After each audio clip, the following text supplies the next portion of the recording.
Nesse vídeo, como foi combinado, vamos ver as questões 61 a 120 do caderno da segunda fase da quarta Olimpíada Brasileira de Biologia. A questão 61 começa falando sobre um tema da ecologia, uma espécie cujo impacto na sua comunidade ou ecossistema é desproporcionalmente grande relativamente à sua abundância. É a espécie-chave, uma espécie que a presença dela num determinado ambiente determina, né, de certa forma, influencia diretamente e de forma até desproporcional. O que quer dizer isso? Independente de terem muitos indivíduos dessa espécie ou não num determinado ambiente, ela não precisa de muitos indivíduos naquele ambiente para que a presença dela ali exerça, né, a influência, os impactos. Impacto não necessariamente numa coisa negativa, mas o impacto, né, da presença dela ali, os efeitos da presença dela. Essa é a espécie-chave. A gente pode pensar, por exemplo, num predador de topo de cadeia, cujas populações não precisam ser enormes, né? Às vezes, assim, alguns poucos indivíduos num determinado ambiente já são suficientes para manter, inclusive, né, todas as dinâmicas daquele ecossistema. Então, a espécie-chave é um conceito super importante da ecologia. Um outro conceito também interessante que eu acho que vale a pena dar uma lida sobre é o conceito de espécie guarda-chuva, que aí já é uma abordagem um pouco diferente. Quando você atua na conservação de determinada espécie, geralmente uma espécie que tem assim muitas restrições, né, muitas demandas específicas, requerimentos ambientais específicos, se você atua na conservação dessa espécie, você também está, por tabela, atuando na proteção e na conservação de todas as outras espécies, ou da grande maioria das espécies, num determinado ambiente. Por isso, espécie é guarda-chuva, porque a presença dela no ambiente indica para você que as condições ali estão ideais, quer dizer, se está ideal para ela, também vai estar ideal para muitas outras. Essa que é a ideia, mais ou menos. Questão 62. Número máximo de indivíduos da população que o ambiente consegue suportar. Esse conceito se refere à capacidade de suporte do ambiente. É exatamente o que está escrito aqui, né? O número máximo de indivíduos que um determinado ambiente consegue suportar de uma população. Quando o número de indivíduos numa população supera essa capacidade de suporte do ambiente, aí o ambiente começa a exercer, né, uma resistência a essa população. E tudo isso é calculado, né? Tem toda uma fórmula lá super complicada para calcular essa dinâmica. Mas então aqui seria a capacidade de suporte do ambiente. Questão 63. Na costa do Chile e do Japão ocorre um fenômeno que aumenta, que é a ressurgência, né? Aumenta a produtividade fitoplanctônica na superfície.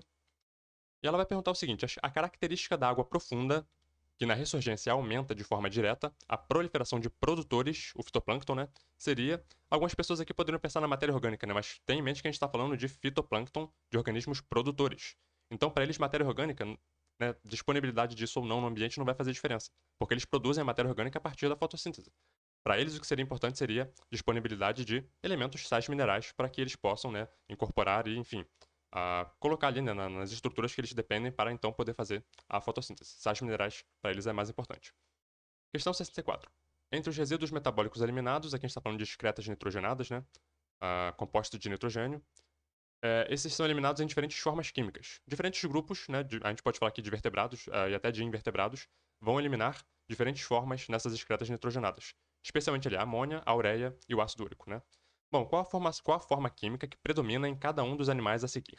A gente tem aqui um peixe teleósteo, né, que é a sardinha. A gente pode pensar em amônia aqui, porque, né, é o que mais... Eu acho, inclusive, que peixes, em geral, teleósteos vão liberar amônia, porque vivem, né, no ambiente marinho, e lá a excreta de amônia é mais comum. Barata é um artrópode terrestre, um inseto, né? Então a gente pode pensar aqui em ácido úrico. Tatuzinho de jardim é um crustáceo terrestre. A gente pode pensar em amônia nesse caso, porque a literatura indica, né, que crustáceos terrestres em geral excretam amônia. Cação é um condrict, um peixe condrict, né, da classe ali dos tubarões, né, enfim, das arraias e tudo mais. A gente pode pensar aqui em ureia, porque os condrictes, tubarões, né, eles excretam ureia. E minhoca, que é um anelídeo oligoqueto terrestre. Aqui é um pouquinho mais complicado, porque, pelo que eu sei da literatura, elas excretam a ureia e a amônia. Pelo que eu pude entender brevemente, assim, eu vou até mostrar aqui no livro, elas excretam ambos. Aparentemente, elas não são tão eficientes em excretar a ureia, e a amônia acaba sendo a mais importante, né? Tipo de excreta. Mas é bom de ter esse cuidado que elas também excretam ureia. Eu vou mostrar no livro aqui para ficar menos. Aqui, espero que esteja dando para ler. Earthworms, né, que são as minhocas, elas excretam ureia, mas elas são menos perfeitamente urotélicas, elas são menos eficientes, né, urotélicas do que outros animais terrestres.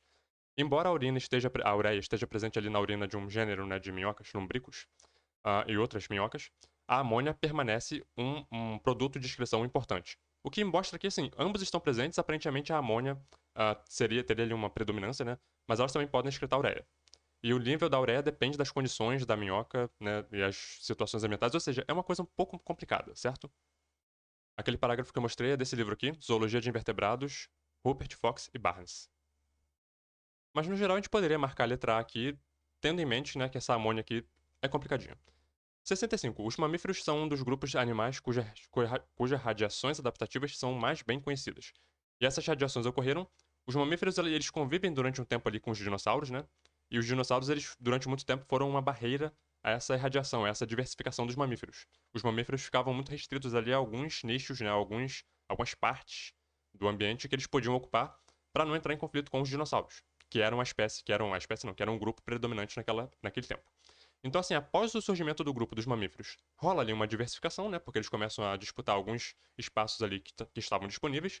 Mas após a extinção dos dinossauros, aí que veio realmente a grande radiação que a gente conhece até hoje, que nós fazemos parte dela de certa forma, né? Então a letra B estaria correta aqui. Questão 66. Estudos zoológicos mais recentes têm mostrado uma relação muito grande entre artrópodes e alguns grupos de pseudocelomados, como os asquelmintes, que é um grupo que hoje em dia já não ainda dá, né, para usar, desde que você tenha em mente que é um grupo que já foi assim, já houve muita modificação, né, na organização desses invertebrados. Mas esse grupo asquelmintes, o principal representante deles eram o que hoje nós, né, chamamos de nemátodos, e que naquela época já era também, né? Mas enfim. Então tinha esse grupo asquelmintes, os principais representantes, os nemátodos. É, pseudocelomados, né? Como justificativa de tal associação entre artrópodes e esses asquelmintes, a gente poderia apresentar, eles seriam em comum, presença de algum tipo de exoesqueleto, correto. Hoje ambos fazem parte do superfilo Echidiozoa, né? Que fala especificamente sobre essa coisa do exoesqueleto e do fenômeno da muda, que é a ecdise. E aqui tem uma coisa mais específica, né? Blastocele permanente fusionado ou não ao celoma. Isso aqui é super específico. É um troço, assim, realmente, assim, de notinha de rodapé ali no livro. Mas essa aqui seria a alternativa correta. Só para dar um gostinho de como a coisa é complicada, olha só. Nos artrópodes, as cavidades celômicas embrionárias transitórias estão revestidas por um epitélio simples, que desaparece gradativamente enquanto o embrião se desenvolve. Ok? Desse modo, a cavidade corporal dos artrópodes adultos é derivada por fusão de uma cavidade corporal primária e enfim, um sistema vascular, né? E uma secundária, que é o celoma, sendo por isso descrita como uma hemocele ou mixocele. É um negocinho assim super complicado mesmo, né? São coisas assim bem específicas. Esse trecho que eu mostrei foi tirado desse livro aqui, Invertebrados, né, de Brusca, Moore e Schuster. Vou mostrar mais uma coisinha dele aqui, só pra mostrar aquela coisa da organização. Só pra vocês terem noção, porque às vezes no ensino médio, né, a gente trata daqueles filos principais, né, e a gente não entra muito nesses pormenores, assim, porque é muito avançado. Por exemplo, a gente tem esse superfilo aqui, Equidzozoa. Isso aqui é uma proposta, né, que é utilizada nesse livro que eu mostrei. Equidzozoa é um superfilo, dentro dele vão ter grupos, ó. Nematoida, que vai ter quem? Nemátoda, né, portanto, os nemátodos. Aí tem outro filo, nematomorfa. Isso aqui tudo é muito, né, bem... A gente raramente vê isso no ensino médio. Tem um grupo Escalidofora, que tem outros grupos ali também super raros, assim, da gente discutir eles. E tem Panartrópoda. Repara que dentro de Panartrópoda vai ter tardígrados, né, onicóforos, e o filo Artrópoda. Aqui dentro de artrópoda a gente vai ter crustáceos, hexápoda, que são os insetos, né? Miriápoda, que são aqueles gongolos, né? O piolho de cobra, as centopeias, e quelicerata, que vão ter ali as aranhas, os escorpiões.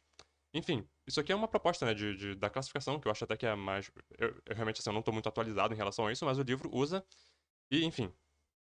E uma coisa super legal de vocês pegarem livros mais avançados, assim, para estudar, é porque, por exemplo, aqui vocês vão ter, digamos, o capítulo 18, nematoida, né, filos nemátoda e nematomorfa. Olha só, ele dá pra vocês aqui, ó, toda aquela classificação, ele indica pra você onde é que você tá, ó, na escala de classificação, né. Aqui já entramos aqui, desusou, né, nematoida, nemátoda. Então aqui nesse capítulo você vai ter, a princípio, né, as informações ali sobre os nemátodas, né? Você vai estudar. Repara que ele dá pra você, ó, um quadrinho com características do filo nemátoda. Isso aqui é super importante, assim, pra quando você tá fazendo um resumo, né? Ele dá pra você, assim, já as características principais. Então, animais blastocelomados, aí você ganha muito vocabulário, né? Porque você vai lá no Google, pesquisa o que é um blastocelomado. Vermiforme, não segmentado, triploblástico, bilaterais, né? Bilatérios. Enfim, isso aqui dá pra fazer aqueles resuminhos, né? Que são super convenientes, né? Quando a pessoa tá lidando com muita informação. Esses livros ajudam muito nesse sentido. Claro que o Google tem muita informação, né? O YouTube tem muita videoaula sobre isso.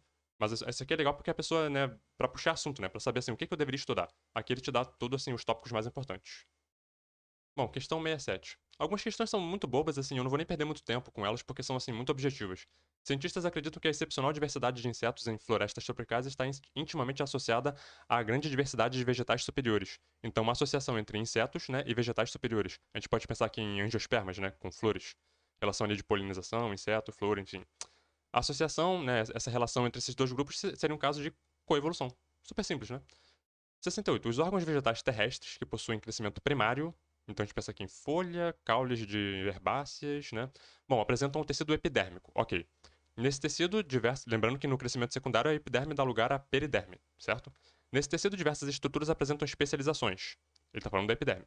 Entre elas, para impermeabilização contra a perda excessiva de água, a gente pensa aqui em cutícula. Para trocas gasosas com o ambiente, crescimento primário, a gente vai pensar em estômatos, né?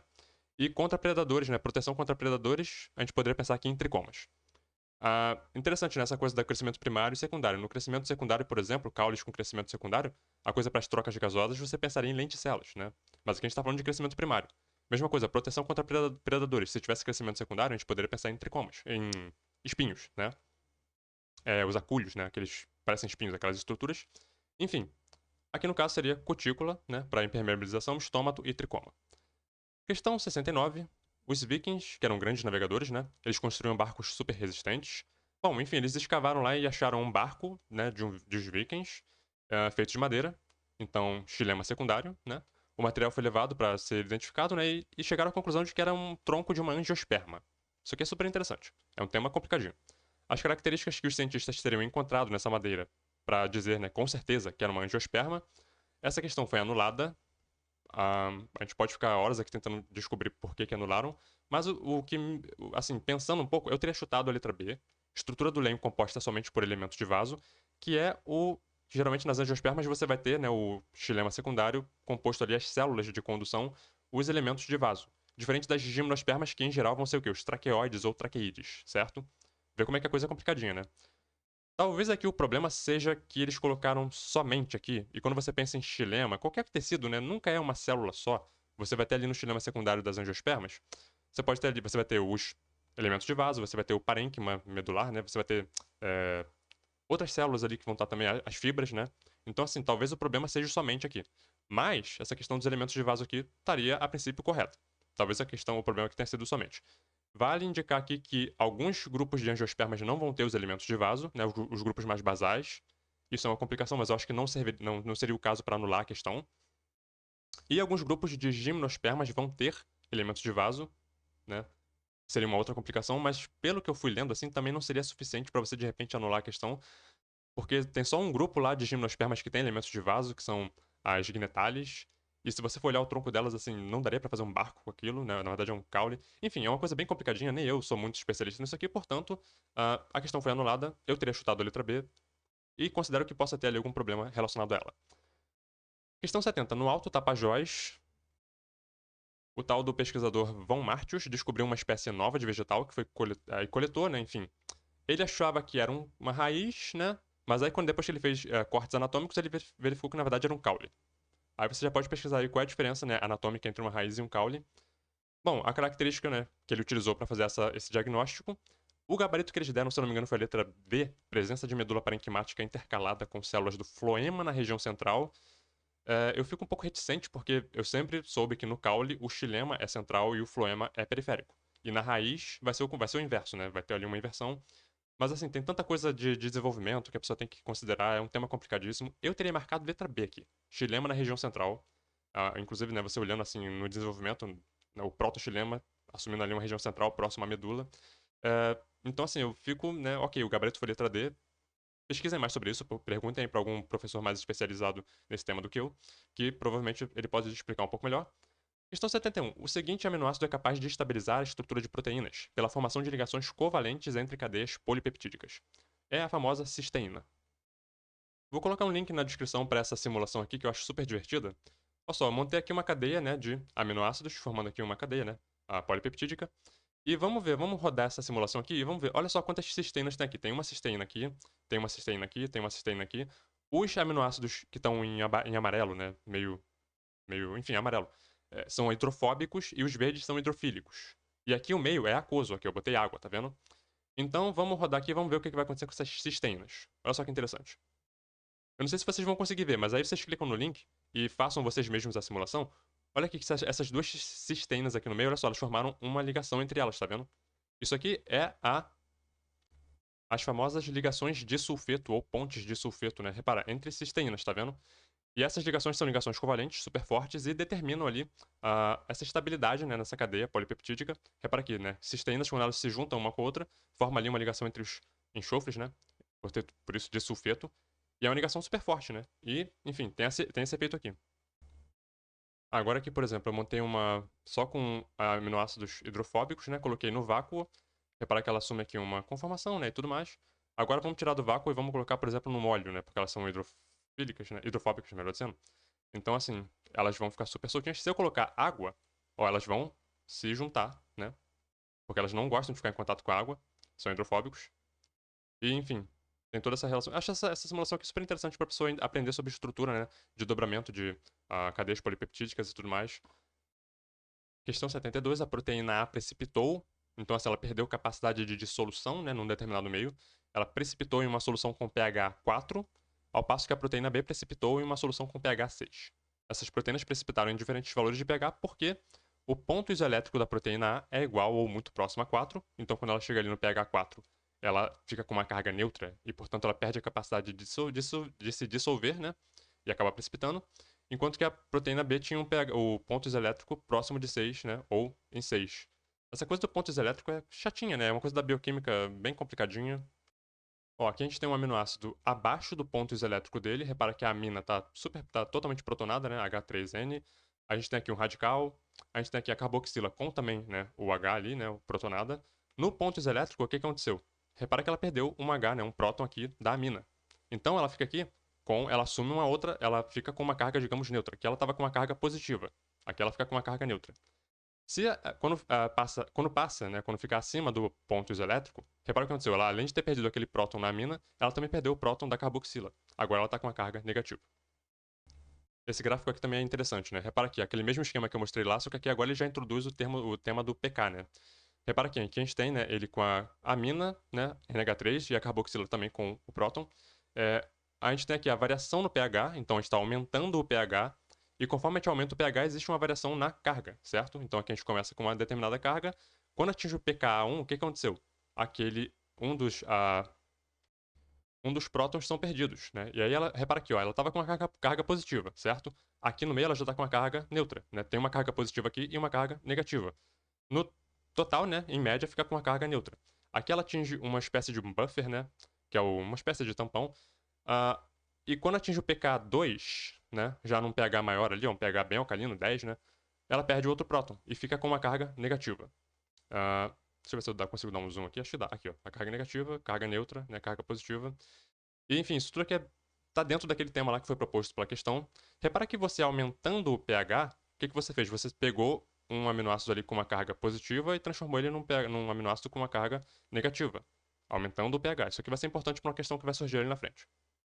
Questão 73. Uma proteína rica em pontes de sulfeto, a gente acabou de falar dela, né? Mostrou-se, portanto, a gente pode pensar que é uma proteína rica em quê? Cisteína, né? Mostrou-se mais resistente ao calor do que uma proteína sem esse tipo de ligação. A melhor explicação é o fato de que essas ligações são ligações covalentes, portanto, muito mais resistentes do que as pontes de hidrogênio, que são comuns ali também na estrutura secundária de proteínas. Bom, questão 74. Em uma eletroforese SDS-PAGE. Eu não sei se eu vou lembrar isso aqui. Acho que é uma eletroforese em gel de agarose com dodecil sulfato de sódio. Eu acho que é isso. Que é uma espécie de um detergente que eles usam. Tem uma explicação técnica para isso. Mas basicamente a pessoa tem que estudar eletroforese para entender mais ou menos o que está acontecendo aqui. Houve a separação de três proteínas. A proteína A foi a que mais migrou no gel. A relação disso é em relação ao tamanho da molécula, né? E ao peso molecular. A que mais migrou é a menor, a que tem menor peso molecular. Seguida de B, então B ficou numa posição intermediária, então ela é um pouco maior que A e tem que ser um pouco menor que C, né? Porque C foi a que menos migrou. Então C é a maior, B é a intermediária e A menor. Por isso migrou mais no gel. A partir desse resultado, a gente consegue inferir que a alternativa seria a proteína A tem peso molecular menor do que B, correto, e B tem peso molecular menor do que C, correto.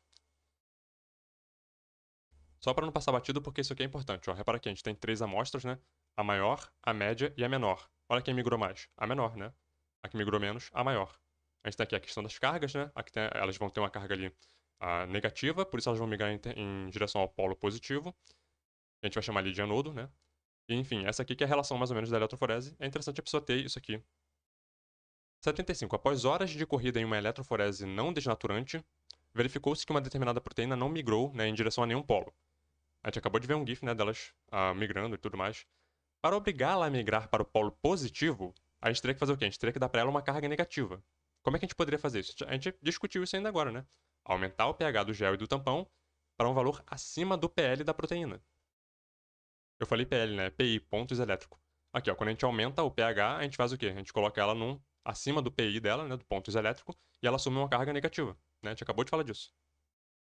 76 falou sobre osmose, uma célula artificial que continha uma solução aquosa dentro da célula intracelular. 0,03 molar de glicose, 0,02 molar de sacarose, isso dentro da célula. Isolada por uma membrana permeável, super importante, foi colocada em um recipiente contendo uma solução, agora extracelular, né, composta de 0,01 molar de glicose, 0,01 molar de sacarose e uma que não tinha aparecido ainda, né, que é a frutose, 0,01 de frutose. A membrana é permeável à água e aos açúcares, glicose e frutose, mas é impermeável à sacarose. Bom, o que acontecerá com a célula quando for imersa nesse meio extracelular, né? Ela vai ficar túrgida, por uma questão, a meu ver, meramente osmótica. Eu fiz um esqueminha aqui, mas honestamente, assim, talvez seja mais fácil entender do que explicar isso aqui. Vamos ver.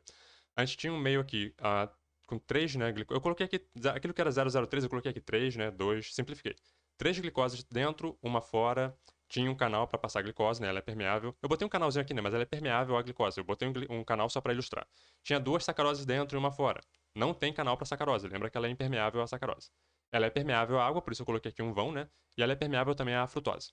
Ok, então isso aqui era a nossa condição inicial. O que, que poderia acontecer nesse caso aqui? Além da entrada de água para o meio mais concentrado, 1, 2, 3, 4, 5, 1, 2, 3, né?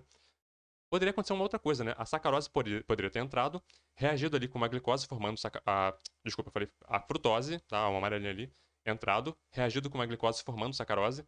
Repara que dentro a gente teria 1, 2, 3, 4, continuaria mais concentrado, fora menos concentrado. E isso aí poderia, tudo isso justificaria, né? O fato de que aqui dentro estaria mais concentrado, portanto a água também continuaria entrando para, enfim, meio para dentro da célula. Questão 77. Na reação representada abaixo, pode-se afirmar que o agente oxidante, então nessa reação aqui, né, quem seria o oxidante aqui? O NAD, né, que é a nicotinamida adenina dinucleotídeo, ela atua, né, essa molécula ela atua tanto oxidando quanto reduzindo. Mas qual que é o ponto? Quando ela está NAD+, ela está oxidada, né? Portanto, ela tem um potencial oxidante. Ela pode chegar numa outra molécula e retirar um próton ali, portanto, oxidando aquela outra molécula. O NADH, que é a mesma molécula, mas agora ela está protonada, ela está reduzida, ela tem um poder redutor. Ela pode passar esse próton aqui para alguém e, enfim, reduzir a outra molécula se oxidando. Então, o oxidante é o NAD+, né? Ele que tem um potencial oxidante na reação. E um outro detalhe, né? Ah, o oxigênio. Tá, mas não tem oxigênio aqui em cima, né? Só tinha o NAD+. Então, a gente teria que pensar na letra B, NAD+. 78. Uma célula humana que contém 22 autossomos. Interessante, hein? E um cromossomo Y. 22 autossomos e um Y, a gente está pensando aqui num gameta com Y seria o quê? Um espermatozoide, né? 79. A quantidade de DNA em uma célula diploide na fase G1 do ciclo celular. Ciclo celular é um tema importante para se estudar. É X. Então ela está colocando aqui a quantidade de DNA em X, 2X, né? Meio X, enfim. Quando essa célula estiver na metáfase 1 da meiose e na metáfase 2 da meiose, a quantidade de DNA será, respectivamente, 2x e x. Só estudar o ciclo celular e ver lá o que está acontecendo, né, com os cromossomos. Só para tentar dar uma ilustrada aqui. Fase G1 na intérfase, né, uma célula diploide normal. Eu coloquei aqui o número mínimo de cromossomos, né, que é um cromossomo apenas, com duas cópias dele, né, que é um indivíduo diploide. Você vai ter, digamos, o cromossomo 1, duas cópias dele. E eu colori, né, essas duas cópias de cores diferentes para poder ficar ilustrado. Na metáfase 1 da meiose, a gente vai ter o quê? A gente vai ter a duplicação desses cromossomos. Então, a gente vai ter duas cópias desse aqui e duas cópias desse aqui, certo? Lembrando que eles aqui estão duplicados. Então, a gente vai ter duas cromátides desse e duas cromátides desse. Na metáfase 2, o que vai acontecer? A separação dos homólogos, né? A fase reducional. Esse aqui vai estar com duas cromátides, esse aqui também com duas cromátides. Vamos prestar atenção só nessa célula aqui. O que aconteceu? X, 2x, x, certo? X era igual a 2, né? Duas quantidades de DNA. Aqui não é uma questão qualitativa, é uma questão quantitativa. Então, duas quantidades de DNA, quatro quantidades de DNA, eu coloquei 2x, e de novo uma quantidade de DNA, x. Questão 80, considere quatro características, então quatro genes, né, de herança autossômica dominante, onde os genes dominantes são representados por A, B, C e D. Se dois indivíduos heterozigotos para todos os 4 genes se cruzarem, portanto, Azão, Azinho, Bzão, Bzinho, Czão, Czinho, Dzão, Dzinho, né? O número esperado de diferentes genótipos e fenótipos na prole seria, respectivamente, 81 e 16. 81 genótipos, 16 fenótipos. Lembra disso? Estamos aqui com a nossa calculadorazinha de Punnett para um traço, certo? Ok, tudo certo. Tem aqui relação de dominância. Eu tô fazendo rápido assim porque eu já mostrei ela num vídeo anterior aí. Assistam os vídeos e vocês vão ver que ela vai surgir em algum momento, eu expliquei ela um pouquinho melhor.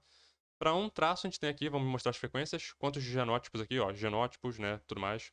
A gente poderia, né, enfim, pensar aqui em fenótipo, genótipo, né, e os números aqui iriam mudar. Ó, para um traço, né, para um gene, 2 diferentes fenótipos.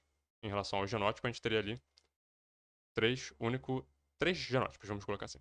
Mas aí se a gente for fazer isso aqui para 4, né, que é o que estava lá na questão, 2, 3, 4, vai, 4. Agora a gente tem que fazer a relação aqui de dominância para todos eles, né? O maiúsculo domina sobre o minúsculo. Genótipo, vamos lá para as frequências. Olha aqui, ó. 81 combinações, né, de alelos, que são genótipos, né? 81 genótipos diferentes para 4 alelos, para 4 genes, certo? E se a gente fizer aqui para fenótipo, lembra lá que deu 81 aqui, ó, 16. Lembra dos números? 81, 16, aqui, ó, 16 diferentes fenótipos. Tudo ilustradinho aqui, tudo perfeitinho. Ah, mas lá durante a prova eu não vou poder usar essa calculadorazinha. Realmente, né? Para isso você tem que ter o fundamento da coisa na cabeça. Para um gene que tem 2 alelos, certo? A gente vai ter 3 genótipos diferentes, porque o azão domina sobre o alelo, o azinho, portanto, ele vai expressar apenas o azão, azão, azão, azinho, né? Vão expressar apenas um fenótipo. Nós vamos ter 3 genótipos e 2 fenótipos. Eu até inverti agora. 2 fenótipos porque o azão domina sobre o azinho e 3 genótipos, onde a gente vai ter azão, azão, azão, azinho, que conta como um só, né? E azinho, azinho. Isso aqui para um gene. E para 2 genes? O que mudou aqui? Azão, a gente vai ter, né? Azão, azão, azão, bezinho, azinho, bezão. Tem que fazer esse cruzamento aqui para 2, né? Agora a gente tem o A e o B. A gente teve 9 genótipos e 4 fenótipos. O que mudou aqui? 9, se a gente comparar aqui, né? 3, 2, né? 9 e 4. O que mudou aqui? A gente fez 3 por 3, né? 3 vezes 3 deu 9. E 2 vezes 2 deu 4. Dando a impressão de que para eu saber o número de genótipos, né? Com mais genes, eu só preciso pegar o número de genótipos do nível anterior e multiplicar por 3. Então eu peguei aqui 3, né? Multipliquei por 3, deu 9. 2 multipliquei por 2, deu 4. Mas será que isso funciona mesmo? A gente pode fazer, né? Para 3 genes com 2 alelos, a gente pega 9, multiplica por 3, 27 genótipos. E 4 vezes 2 daria 8 fenótipos. Então, para 3 genes, 27 genótipos, 8 fenótipos. E para 4 genes, 27 vezes 3 dá 81, 8 vezes 2 dá 16. 81, 16. Funcionou, né? Questão 81. Uma pessoa com uma aneuploidia tem 2 fenômenos, mudanças, né, alterações estruturais em cromossomos. Aneuploidia, estudar isso aqui. Ela possui um fenótipo feminino, mas suas células têm 2 corpúsculos de Barr. O corpúsculo de Barr é a cromatina sexual, é o cromossomo X inativo. A mulher tem 2 cromossomos X, ela vai ter um X ativo e um corpúsculo de Barr, que é o X inativo. Então, se esse indivíduo aqui tem 2 corpúsculos de Barr, dá a impressão de que ela vai ter um X ativo e 2 X inativos. O que explicaria isso? Triplo X, né? Um X ativo e 2 inativos, 2 corpúsculos de Barr. Questão 82. Determine a ordem dos genes A, B, C e D ao longo de um cromossomo baseado nos seguintes dados. Ele vai dar todos os dados aqui. E como eu já expliquei numa prova anterior, dá para resolver isso aqui meio que por tentativa e erro, né? Você vai montando assim o cromossomo e vai vendo as distâncias que a questão dá. E vai tentando montar, né, o quebra-cabeça. Aqui no caso, se não me engano, é a letra D. Vamos ver aqui. Ó, eu montei assim, ó. C, B, A, D. Entre do C pro B, 20 centimórgãos, né? Como tinha lá no texto. Depois leiam lá com atenção os dados e comparem com aqui. Entre C e A, 28 centimórgãos. Entre B e D, 33 centimórgãos. Entre A e D, 25 centimórgãos. E entre B e A, 8 centimórgãos. Repara que a distância de C para D, 53 centimórgãos. Esse era o tamanho total. Mas aqui então deu CBAD. Só que aqui não tinha CBAD, né? Então o que eu tive que fazer? Eu tive que inverter a minha ordem, né? Eu coloquei CBAD, mas aqui tinha DABC. CBAD. Dá na mesma, é só inverter, né? É só espelhar o cromossomo e daria certo. Questão 83. A análise de uma amostra de DNA fita dupla revela a seguinte relação entre as bases. Olha, AGCT. AG, purinas, igual a CT, as pirimidinas. Montem aí uma molécula de DNA aleatória mesmo, com qualquer sequência, e vejam, olha só. A gente tem aqui 5 adeninas, 5 timinas, 3 citosinas, 3 guaninas. Olha só, A mais T, adeninas mais timinas, deu 10. C mais G deu 6. Não é igual, né? Agora, A mais G, que são as purinas, 8. T mais C, que são as pirimidinas, deu 8 também. Então, A mais G é a mesma coisa, tem o mesmo número, né, que T mais C. Purinas é igual a pirimidina. A quantidade de purinas no DNA é igual à quantidade de pirimidinas.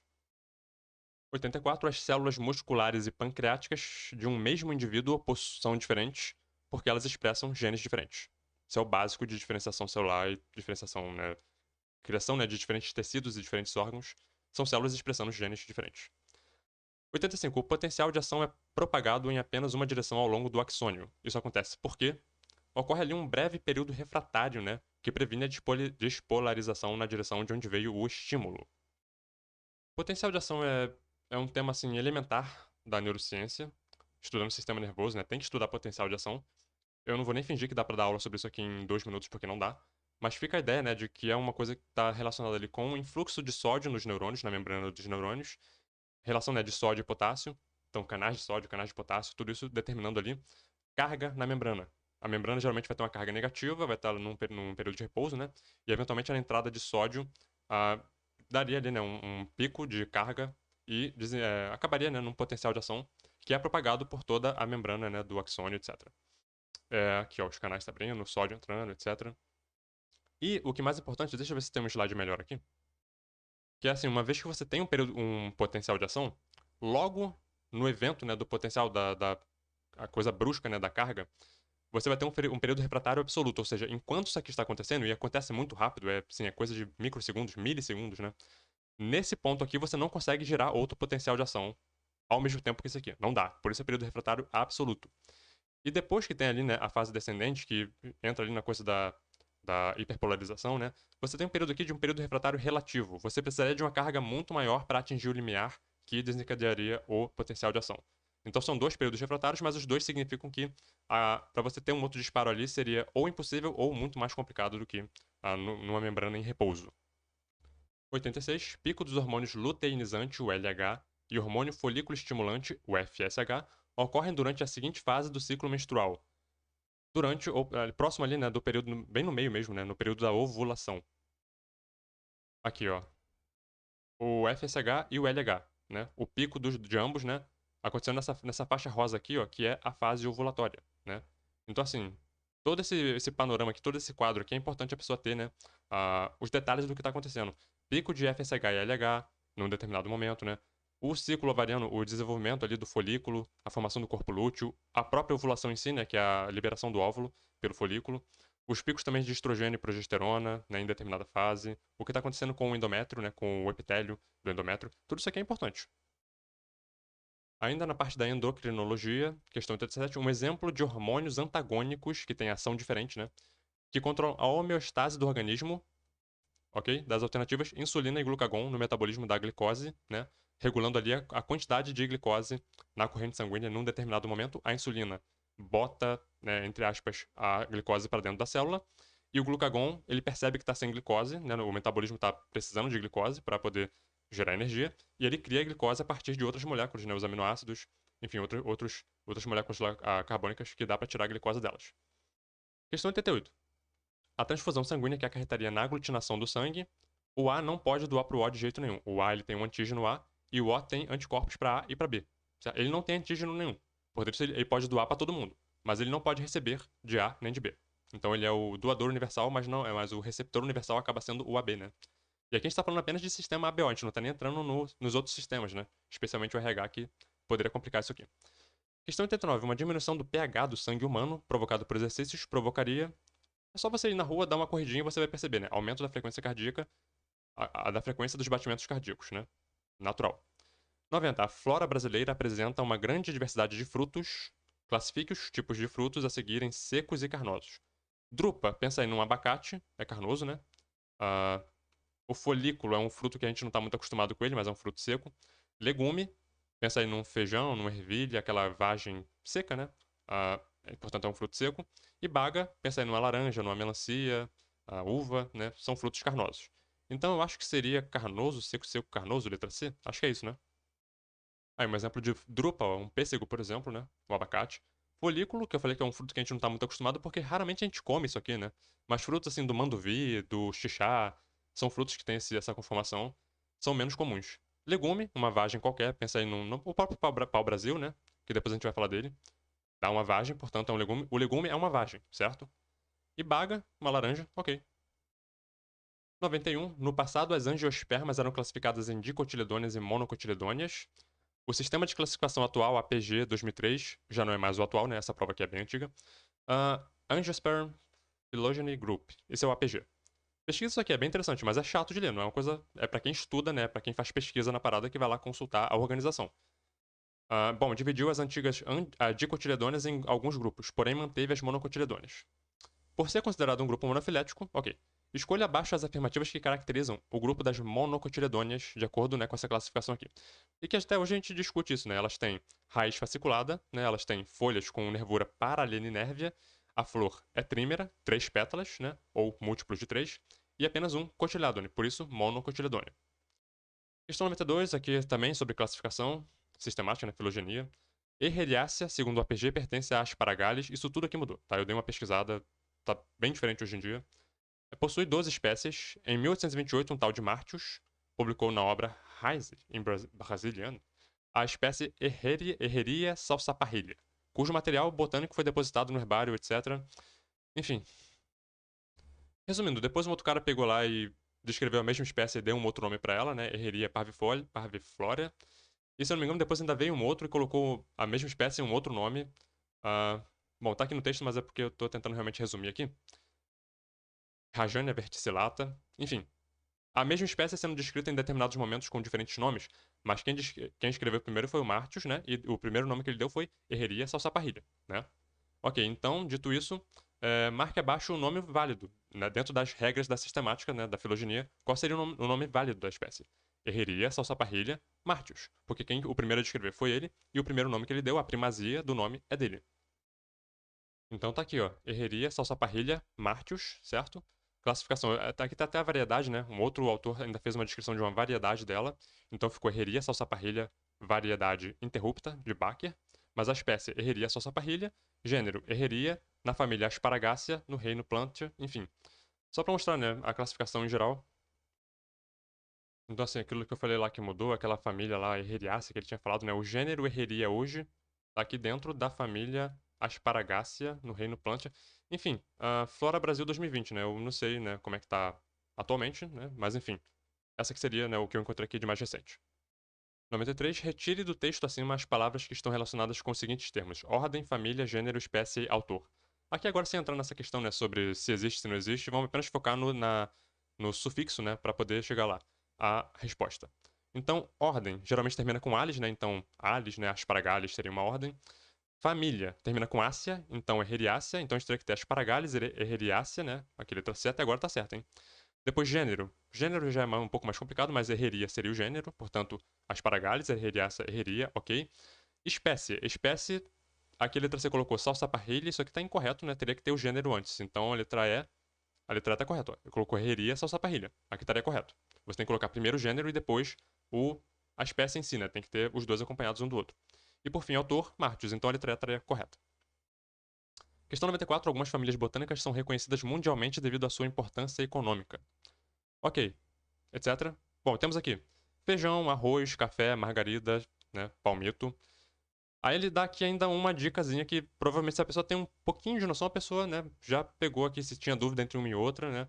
Ó, Arecácea, a família Arecácea é a mesma coisa que palmeia, né. Asterácea, a mesma coisa que compositia. Fabácea, a mesma coisa que leguminosa. E poácea, mesma coisa que gramínea. São sinônimos, certo? Então, o feijão é uma leguminosa, né? Portanto, uma fabácea. Qual das alternativas aqui começa com fabácea? Apenas a letra B. Daria para ter matado a questão apenas com feijão. Mas vamos lá, né? Temos aqui depois da feijão, temos o café, que é rubiácea. Isso aqui também a pessoa pode saber ou não. Mas a pessoa poderia. Não, na verdade antes veio o arroz, né? O arroz, poácea é uma gramínea. Aí depois veio o café é uma rubiácea. Então, ok. A margarida é uma asterácea, certo? Ok também. E o palmito é uma palmeira da família Arecácea. Questão 95. A família Fabácea, as leguminosas, né? É conhecida mundialmente por ser por sua grande utilização, né, na alimentação. Feijão, ervilha, né? Indique abaixo quais itens caracterizam a soja, né? Não podemos esquecer da soja. Indique abaixo quais itens caracterizam a referida família. Aqui é super específico, né? Filotaxia alterna, correto. Folha composta, correto. Composta geralmente bipinada, né? Ovário súpero, também correto. Unicarpelar unilocular, super específico, mas também estaria correto.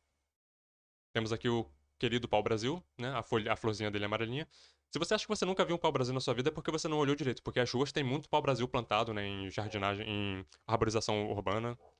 Começa a prestar mais atenção nessas árvores que tem essa folha composta bipinada, com um folíolo bem grossinho, redondinho assim, que dá essa flor amarela, que tem um cheirinho muito gostoso. Dá umas vagens cheias de espinho, né? Uns espetos assim na parte de fora, com uma semente assim bem redonda. E aqui, então, assim, só pra mostrar, né? A folha dela, que é uma folha composta bipinada, que cresce numa filotaxia alterna. E aqui, a base ali, né, de onde sai a florzinha, aqui, ó, a vagenzinha vai surgir. Esse ovário está onde? Está acima, né? Portanto, tem um ovário súpero, né? Aqui vai surgir a vagenzinha que vai dar origem a esse fruto aqui. Só para mostrar o exemplo. Questão 96. Taxa de mutação é a probabilidade de um gene mudar em uma célula de um indivíduo em uma determinada geração.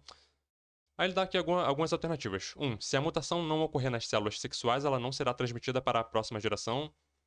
A gente tem que dar, né? Claro, tá a princípio correto, óbvio, né? Mas assim, com o desenvolvimento, né, do estudo da genética, a gente sabe que hoje em dia existem diversos fenômenos que estão fazendo a gente quase concordar com Lamarck, né, e dizer que Lamarck estava um pouquinho correto.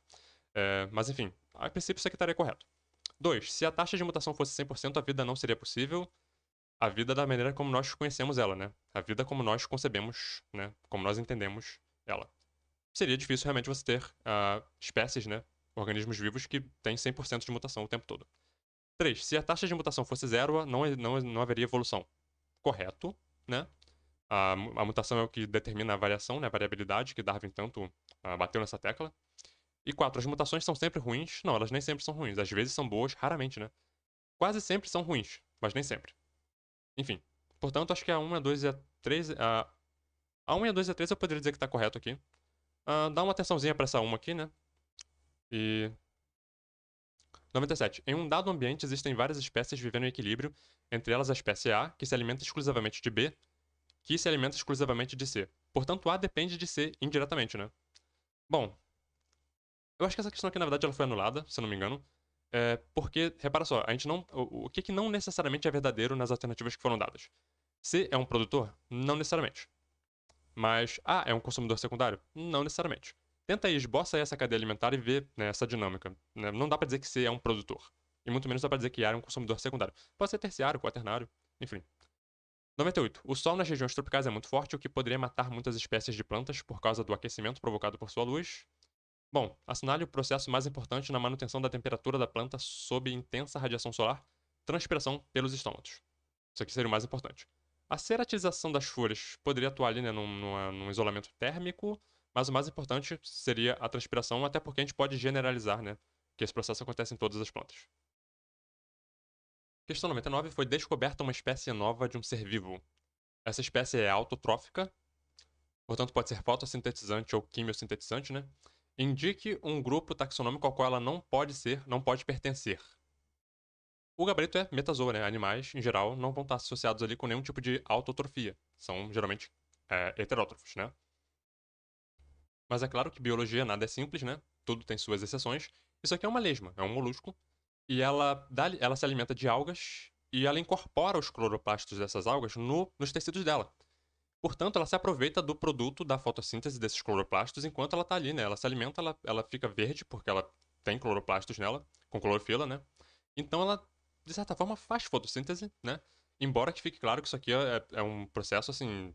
Ela não tem cloroplastos, ela incorpora, ela obtém esses cloroplastos da dieta dela. Se ela não comer essas algas, ela não tem cloroplastos dela própria, né? Ela não produz isso, certo? Então ela não tem maquinaria genética para produzir cloroplastos. Ela obtém eles da dieta, mas, de certa forma, ela tá fazendo fotossíntese, né? Aliás, o nome é Elysia colorótica, se eu não me engano. Pesquisa aí no Google. Questão 100 é uma questão que assusta a princípio, mas a resolução dela é bem simples. Um gene para uma determinada doença tem uma frequência de 0,1% na população. Em uma pequena cidade de São Paulo, existem 250 pessoas com essa doença, sendo apenas uma delas mulher. Então, a doença ali que a gente pode pensar que tem um caráter genético, né?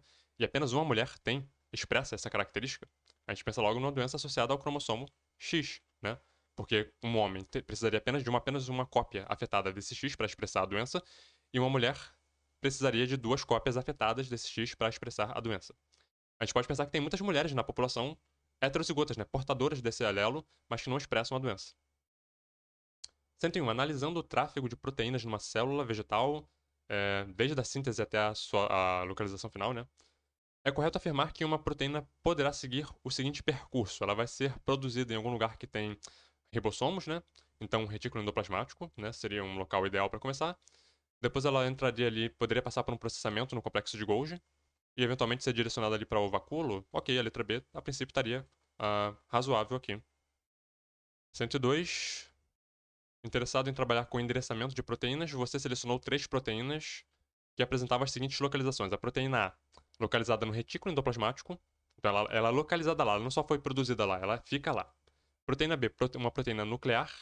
Repara que uma proteína nuclear ela foi produzida no citoplasma, né? Porque o RNA mensageiro vai até o citoplasma, encontra lá, né, o ribossomo, o RNA transportador, né? Enfim, toda aquela dinâmica lá da produção de proteína, da síntese de proteína, tradução, né? E ela volta para o núcleo. Então, assim, ela tem que ter sinalização para entrar e sair do núcleo, certo? Ela vai sair como RNA mensageiro e voltar como proteína. E C, proteína localizada na matriz mitocondrial, lá na mitocôndria, que tem seu DNA próprio, né? Bom, com base nos seus conhecimentos sobre o mecanismo controlador e tudo mais, selecione a opção abaixo que defina corretamente o conjunto de informações que cada proteína tem que conter para ter essa localização final, né? Bom, um peptídeo sinal e sinal de retenção do retículo endoplasmático, ok. Agora, a ausência de sinal, não, né? A proteína nuclear ela tem que ter um sinal para poder entrar no núcleo, né? Repara que ela é produzida no citoplasma, né? Então, a letra C também fala de peptídeo sinal e sinalização de retículo endoplasmático. E para o núcleo ela fala grupo de 2 ou mais sequências enriquecidas em aminoácidos básicos, que é uma coisa super específica, mas proteínas nucleares em geral têm muitos aminoácidos básicos. Pesquisa aí a estrutura de histonas, por exemplo, e vocês vão ver que isso é verdade. E para mitocondrial, né, alfa-hélice anfipática na região N-terminal, super específico também, mas a literatura confirma isso aqui, portanto, letra C estaria correta. 103 vai falar aqui sobre também compartimentos subcelulares, enfim. Com base em tudo isso que foi discutido, né, com relação a processos metabólicos, síntese de DNA, cadeia de transporte de elétrons e remoção de espécies reativas de oxigênio, seria incorreto dizer que eles ocorrem em. Bom, vamos começar aqui então pela síntese de DNA. Ocorre em mitocôndrias? Sim. Ocorre no núcleo? Sim. Ocorre em cloroplastos? Sim. Nos peroxissomas? Não. Então a letra E já mostrou aqui né, que ela está incorreta em algum nível. Em relação à cadeia transportadora de elétrons, acontece nos cloroplastos, nas mitocôndrias, ok? Mas nos lisossomas não. Então aqui já dá para dizer com muita certeza que é a letra E. Né? E remoção de espécies reativas de oxigênio não acontece no retículo endoplasmático também. Mitocôndrias ok, citoplasmas ok, etc. Questão 104, com relação às diferentes estruturas, tinha uma crase aqui, né? Que compõem a célula eucariótica, é correto afirmar que as estruturas responsáveis pelas atividades de síntese de ATP, interação célula-célula e síntese de proteínas são síntese de ATP rola no núcleo, rola na mitocôndria, no cloroplasto. Interação célula-célula, a gente pensa em membrana, né? Glicocálice, talvez, enfim, matriz extracelular. Síntese de proteínas, ribossomos, retículo endoplasmático rugoso. Então, síntese de ATP, cloroplastos ok, mitocôndrias ok, cloroplastos também. Aqui estaria todo mundo correto. Agora, interação célula-célula. Matriz, ok. Núcleo, não. Citoesqueleto, não. Matriz, ok. Então, A e D, correto. Síntese de proteína, vamos ver aqui. Síntese de proteína. Retículo endoplasmático, ok. Citoesqueleto, não. Eu iria, então, de letra A aqui. Cloroplasto, matriz e retículo endoplasmático. 105. Trabalhando em um laboratório de bioquímica, você foi encarregado de fragmentar um tecido e separar as organelas em 3 tubos. Bom, o tubo 1 tinha grande quantidade de DNA e RNA, além de proteínas histônicas e proteínas de membrana. Isso aqui parece núcleo, né? Tubo 2, fosfolipídios, proteínas de membrana, RNA ribossômico e proteínas de ribossomos. Interessante. Tubo 3, fosfolipídios, proteínas de membrana e clorofila. Pô, clorofila tem que ser cloroplasto. Então teria que ser uma alternativa que começasse com núcleo e terminasse com cloroplasto. Vamos ver aqui. Núcleo, membrana microcloroplastidial. D, núcleo, retículo endoplasmático, cloroplastos. Estaria ok. A letra D tá correta, né? A letra C fala de membrana, cloroplastidial, não gostei muito desse nome. Cloroplastos, ok. Porque tem clorofila, né? 106, analisando um mecanismo de replicação do DNA de um novo organismo. Foi isolado ali 3 genes envolvidos no processo. Aí ele vai fazer aqui, ele vai silenciar esses genes e vai ver o que acontece, né, o produto disso na replicação do DNA. O mutante 1, que teve um determinado gene silenciado, não expressava o gene A, então ele silenciou o gene A. Eles eram capazes de se multiplicar, entretanto apresentavam, em geral, mutações em diferentes genes ao longo das gerações, indicando que teve alguma coisa ali com a correção, né, com a correção do DNA. Enfim. os mecanismos de reparo do DNA, né? A gente pensa aqui em DNA polimerase 1 e 2. Mutantes no gene B só eram capazes de se multiplicar caso fosse introduzido na célula uma mistura de oligonucleotídeos sintéticos, que poderiam estar ali atuando então como primers, né? Então, assim, alguma coisa na primase, na DNA primase, estava deficiente, então a gente pensa aqui que ela foi também danificada. E 3. Mutantes no gene C nunca apresentavam viabilidade, não sendo capazes de se reproduzir. Provavelmente toda a maquinaria de replicação, né, bruta, estaria ali, poderia estar afetada, ou apenas uma coisa pontual na polimerase A3, né? Então, pelo que eu disse aqui, A1, primase 3, ok, ele trata, estaria correto. 107. Indique a opção que apresenta a afirmativa correta sobre respiração celular, sem perder muito tempo. O oxigênio é o aceptor final de elétrons na respiração aeróbica. 108. Sobre o DNA e o RNA, é incorreto afirmar que... Bom, aqui é um pouquinho mais trabalhoso, né? Porque tem muito texto para ler nas alternativas. Mas em algum momento aqui ela vai dizer o seguinte. Aqui na letra D, ó, o RNA mensageiro eucariótico sofre no núcleo a adição de 5' cap, ok, e 3' poly-A, certo? Em alguns mRNAs, e o processo de splicing, até aqui tudo certo, para retirada de exons. Não, para retirada de introns e não de exons. Então isso aqui estaria incorreto. 109. Sobre a transcrição, é correto afirmar que... Agora a gente quer saber o que é correto, certo? A RNA polimerase pode depender da presença de proteínas regulatórias ativas para iniciar a transcrição. Isso aqui estaria correto. 110. Sobre a transcrição é incorreto afirmar que... Agora, de novo sobre a transcrição, mas agora o que seria incorreto, né?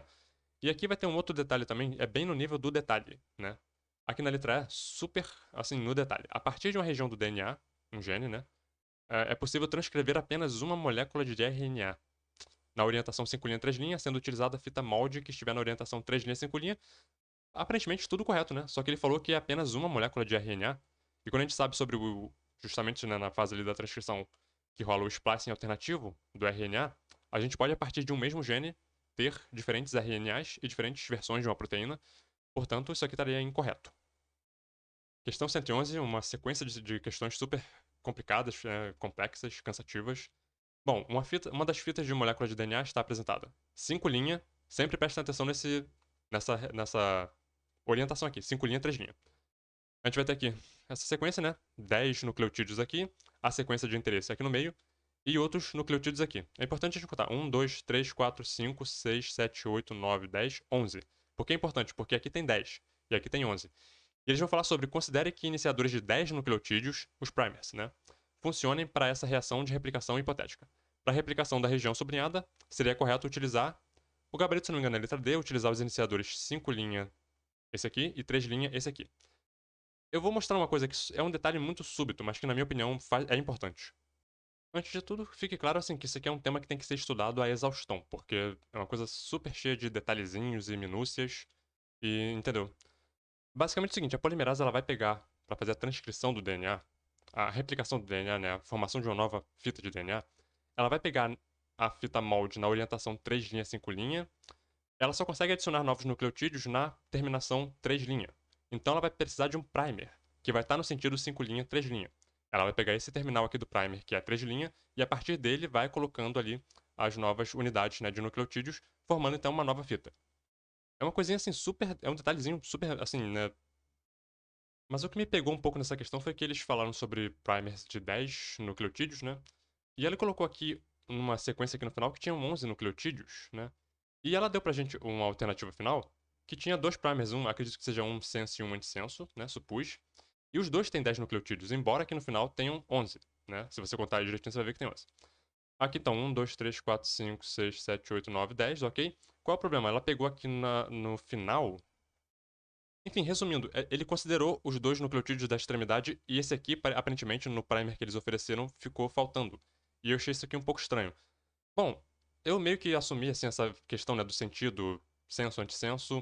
A fita que eles deram pra gente é essa aqui, né? O primer para colocar ali no sentido 3', 5', que é o sentido que ela seria lido. O primer teria o sentido 5', 3'. Ficou meio bagunçado, mas é só pra pegar a ideia geral, né? E aqui embaixo eu fiz a fita de sentido oposto, também de novo, só pra ter uma ideia assim. Aqui o primer, os dois primers que eles deram, só que o que eu fiz? Eu tirei esse nucleotídeo aqui da ponta. E coloquei o primer começando do segundo nucleotídeo. Assim, isso pode ter sido alguma coisa da minha cabeça, pode, então assim, reflitam sobre essa questão, perguntem a outros professores aí. Eu só vi isso aqui porque assim, foi o que eu consegui dar de sentido pra ela. Mas, Mas o que fica dessa questão mesmo assim é, estudem esse tema da replicação, enfim, dessa coisa da síntese do DNA, né, a partir das fitas e tudo, a orientação, os primers, porque é um tema super importante. Questões podem ser mais ou menos complicadas, né, algumas dão muita dor de cabeça, mas, enfim. 112. A disponibilidade de nutrientes para as plantas depende fortemente das características do solo. É correto afirmar quanto a essas características físico-químicas do solo que influenciam diretamente na sua fertilidade aqui. Um tema super específico, assim, que eu acho que nem depende, nem merece muita discussão, porque é um tema, sei lá, parece aquelas questões só pra fazer a pessoa chutar mesmo, né? Partículas de argila retêm mais fortemente os cátions que os ânions. A literatura concorda com isso aqui, confirma isso aqui, portanto, tá correto. Mas eu acho que é uma questão que, enfim. 113. As plantas podem ser divididas em C3, C4 e CAN. Quanto às suas características fotossintéticas, seria correto afirmar que plantas CAN podem captar CO2 durante a noite para utilizar na fotossíntese durante o dia. Essas plantas elas vivem em ambientes muito secos, né? Então, assim, para evitar perda de água e quente, né? Então, para evitar perda de água por transpiração, durante o dia elas não abrem os estômatos. Quando chega a noite, elas abrem os estômatos, captam CO2, armazenam e no outro dia, durante o dia, né? Com os estômatos fechados, mas elas conseguem fazer a fase clara da fotossíntese. Questão 114. A perda de água por uma planta é um processo fortemente regulado, principalmente em ambientes com limitações hídricas. Em relação aos estômatos, podemos afirmar que a letra B, eu gostei dela porque ela é uma alternativa super razoável, sabe? Super, assim, ponderada. Dependendo da espécie, podem responder diretamente ao déficit de pressão de vapor de água. Embora esse tema de déficit de pressão de vapor de água seja um tema super complicado, que envolve, assim, uns cálculos super complexos, mas basicamente é a capacidade do meio de tirar a água da planta por transpiração, né? Mas eu gostei da alternativa porque ela tá super, assim, comedida, super ponderada, sabe? Não teve aquela coisa do sempre, nunca, todos, nenhum, né? Eu gosto de alternativas que são bem 115. O estilamento refere-se ao conjunto de características apresentadas pelas plantas que se desenvolvem no escuro. Quanto a isso, né, o estiolamento é um mecanismo adaptativo que permite que sementes germinadas em solos mais profundos tenham chance de alcançar a superfície, podendo para tal usar todas as suas reservas. Experimenta aí fazer uma experiência, né, de germinar um feijão no claro e no escuro, ver o que acontece na sombra, né? Ver o que acontece com o que foi germinado na sombra e o outro, enfim. Basicamente, algumas sementes têm essa capacidade de dar uma estirada inicial para poder as folhas alcançarem, né, a luz do sol, sair logo do solo, né, ir logo para a luz do sol para poder fazer fotossíntese. E nesse processo elas utilizam as reservas que estão lá nos cotilédones. 116. O papel de cobalto muda de cor dependendo da umidade do ar. Quando o ar está mais úmido, ele fica rosa, menos úmido, ele fica azul. Suponha que ao colocarmos tiras de papel de cobalto bem secas sob a epiderme abaxial, ou seja, de baixo, né, de diversas folhas da mesma espécie em locais diferentes, horas do dia, observamos que na primeira hora da manhã, os papéis em contato com as folhas de sombra têm maior probabilidade de mudar de azul para rosa do que as folhas de sol. Porque as folhas de sombra elas começam a transpirar antes que as folhas, né, que estão adaptadas ali, né, que estão respondendo ali de certa forma, de forma mais intensa, né, à luz do sol.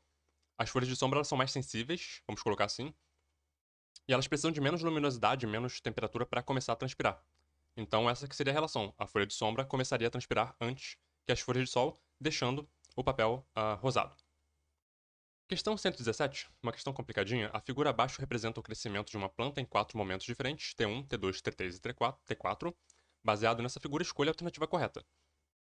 E eu não consegui entender essa figura aqui, por exemplo, a gravidade, eu não consegui entender se ela está aumentando ou diminuindo conforme você se afasta aqui, né, do meio de cultura. Mais água, menos água, ok, né, mas a gente pensaria numa relação ali de hidrotropismo, enfim, gravitropismo, né? Não tem nenhuma coisa aqui falando sobre sol, então a gente não pensa muito em fototropismo. Mas enfim, o crescimento radicular em T1, T2, T3 e T4 se dá em resposta ao fitocromo. A impressão que eu tive analisando a imagem é o seguinte: a gente tem um meio de cultura, então a gente pode pensar aqui, né, nutrientes, mais água, então aqui em cima tem mais água, e aqui embaixo é mais seco, né, e a gravidade eu não sei se está aumentando ou diminuindo. Bom, a gente poderia pensar que esse aqui está crescendo talvez por gravitropismo, não sei, né, em resposta à gravidade. E em algum momento, quando começa a ter menos água, ele começa a crescer de volta em direção onde tinha mais água, com hidrotropismo positivo. Achei que ficou super, eu não sei, né, ficou muito genérico assim, talvez a imagem. O gabarito que eles deram para essa questão foi a letra D, o crescimento radicular em T1, de T1 até T3. É um exemplo de gravitropismo negativo. E T3 para T4 é um exemplo de gravitropismo positivo. De novo, fiquei aqui com muitas interrogações na cabeça. Vamos dar uma olhada no texto de onde eles tiraram essa imagem? Esse autor, John Keyes, ele tem vários experimentos, vários textos publicados sobre experiências, né, de plantas em ambientes de microgravidade, né, tipo no espaço, assim. E nesse artigo aqui, onde está a água, né? O hidrotropismo em plantas. Ele vai fazer uma. É um texto até curto, né? Mas aqui estaria aquela imagem lá que foi tirada e colocada lá na questão, ó. Especialmente essa primeira parte aqui. O que ele colocou aqui, de uma maneira sintética, né? É esse primeiro momento, onde ela dá essa guinada aqui, e um outro momento onde eles silenciaram ali um gene que fazia uma coisa específica sobre a capacidade dela de responder à água. Então, olha aqui, ó, no princípio, né, no começo do experimento, as raízes das sementinhas que estavam germinando, né, estavam crescendo no meio de cultura, eles cresceram em direção ao fundo, né, portanto, gravitropismo positivo, mas então, em algum momento lá, eles chegaram numa parte que estava muito seca, né, e começaram a crescer em relação ao nível de umidade mais alto, hidrotropismo positivo, que é o que ele colocou aqui na letra A. Em relação à letra B, aí já, como ele já tinha feito, né, a modificação gênica lá, no processo específico, em que eles faziam aqui, né, essa mudança, né, eles conseguiram esse mutante, MIS-1, que não tinha resposta ao hidrotropismo, não vou tentar explicar porque é muito complicado, mas então o que aconteceu? Ela cresceu apenas por gravitropismo positivo. É isso que eu entendi do texto. Então aqui ela crescia a princípio por gravitropismo positivo, e o mutante crescia apenas e em algum momento ela trocava, né, começava a crescer por hidrotropismo positivo, e o mutante que não respondia ao hidrotropismo, né, crescia apenas por gravitropismo positivo. Isso foi o que eu entendi aqui do texto original, de onde foi tirada lá a imagem da questão. Então, com base naquilo lá, ela cresceu a princípio por gravitropismo positivo e depois por hidrotropismo positivo. Tem alguma alternativa aqui que fale isso? Vamos ver aqui. Aqui, ó, letra C. O crescimento radicular T1 até T3, gravitropismo positivo, e de T3 a T4, hidrotropismo positivo. Tá mais dentro do que estava lá no texto original, certo? Então esse gabarito aqui eu também ficaria, né, um pouco suspeito dele. Questão 118. As seguintes características diferenciam os três domínios da vida arqueia, bactéria e eucária, de acordo com Carl Woese e seus colaboradores. E é um tema super específico, mas letra C, tRNA iniciador, óperons, metanogênese, adição de cap e cauda poliar nos transcritos, composição de membrana celular, sequência de nucleotídeos da subunidade menor do RNA ribossomal. É um troço super específico, cara. É um negócio muito específico mesmo. E, enfim, né? Pra quem quer ganhar medalha de ouro, tem que saber isso aqui. Esse aqui é o texto original do Woese, né? Onde ele faz ali a proposta para os domínios arqueia, bactéria e eucária. Ele desenvolve esse tema em outros textos também, mas esse texto aqui ele é como se fosse assim, o primeiro, né? O mais clássico, assim. E ele fala sobre muitas coisas aqui. Ele fala sobre a questão da metanogênese, ele diferencia vários grupos de arqueias pela questão da metanogênese. Tem uma parte aqui específica, que é essa parte aqui, que ele fala especificamente aqui sobre o RNA ribossomal, né?